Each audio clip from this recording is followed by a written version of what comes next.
বিসমিল্লাহির রহমানির রহিম। হে সমস্ত জগতবাসী, আশা করছি সকলে ভালো আছেন। আজকের আলোচনাটি নিয়ে আসলাম, সেটি হলো স্বপ্নের ব্যাখ্যা। এই স্বপ্নের ব্যাখ্যাগুলো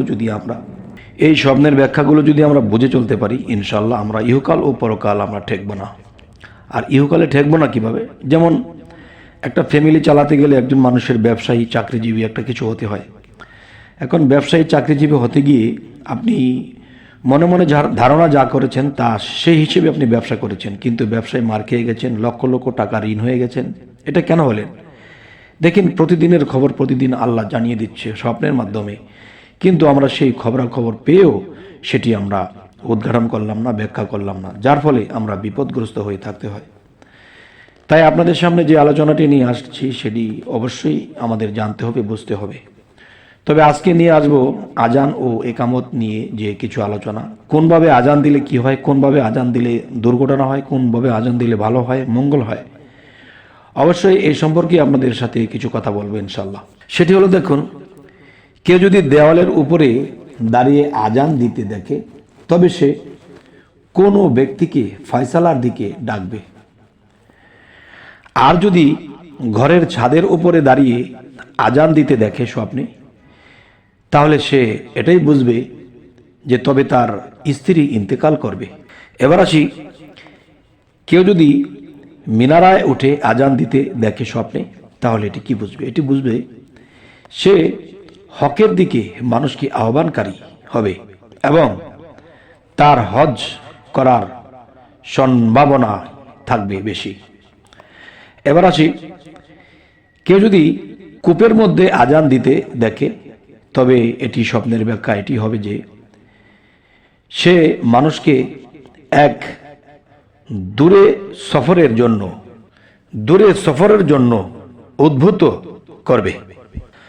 এবার আসি, কেউ যদি তার প্রতিবেশীর ছাদে উঠে আজান দিতে দেখে, তবে কি বুঝবে? তবে সে তার প্রতিবেশীর স্ত্রী বা প্রতিবেশীদের সাথে খিয়ানত করবে। নাউজুবিল্লাহ।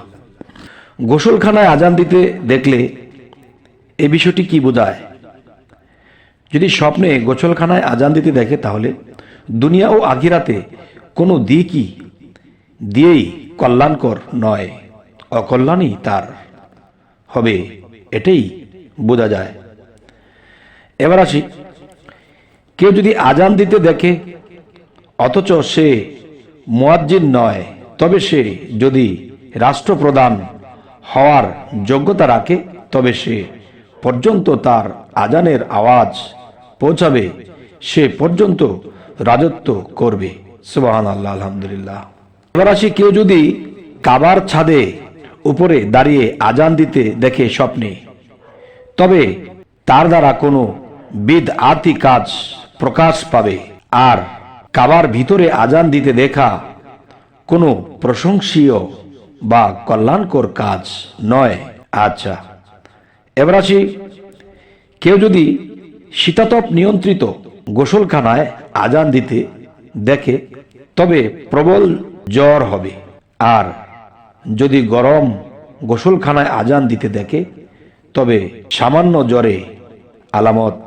এবার আসি, কেউ যদি কোনো টিলার উপর দাঁড়িয়ে আজান দিতে দেখে স্বপ্নে, তবে কোনো গ্রাম্য লোকের নিকট হতে রাজত্ব লাভ করবে, আর যদি রাজত্ব করার যোগ্যতা না রাখে, তবে কোনো লাভবান ব্যবসা বা কোনো মনমতো পেশা হতে আসবে।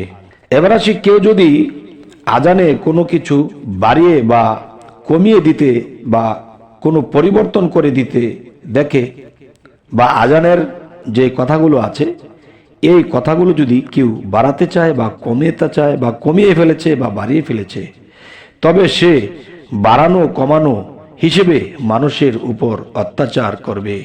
নাউজুবিল্লাহ, আস্তাগফিরুল্লাহ।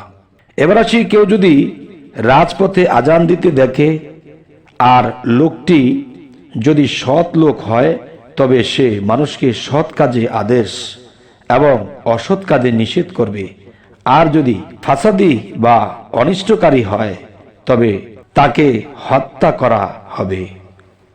নাউজুবিল্লাহ, আস্তাগফিরুল্লাহ। এবার আসি, কেউ যদি রাষ্ট্রপ্রধানের গেটে আজান দিতে দেখে তবে সে সত্য কথা বলবে। আচ্ছা, তবে হে সমস্ত জগতবাসী, কারণ এই যে চ্যানেলটি আপনাদের সামনে উপস্থিত করা হয়েছে, তো এই চ্যানেলটি আপনারা অবশ্যই চোখ রাখবেন, কেননা আজান বিষয়ে যে কথাগুলো বলা হলো হয়তো পরের পর্বে অন্য সাবজেক্টে পাবেন। একটা একটা করে সাবজেক্ট যখন শেষ করা হবে তখন মানুষের এটি শিখা হবে। যেমন আজকে আজান বিষয়ে বলেছি, অন্যদিন অন্য বিষয়ে বলবো, তাহলে মানুষ একটা দিক পাবে যে আজানের বিষয়টা, ব্যাখ্যাটা জেনে গেলাম। তো কেউ যদি আজান বিষয়ে এরকম কেউ কিছু দেখে তবে সে ব্যাখ্যা করে চলতে পারবে ইনশাল্লাহ। তবে হে সমস্ত জগতবাসী, আমাদের এই চ্যানেলের আলোচনা যদি ভালো লাগে অবশ্যই সাবস্ক্রাইব করে নেবেন এবং পরবর্তী আলোচনা যেন আপনাদেরকে পৌঁছে দিতে পারি তাই অবশ্যই চোখ রাখবেন। তো সকলেই ভালো থাকবেন। আল্লাহ হাফিজ।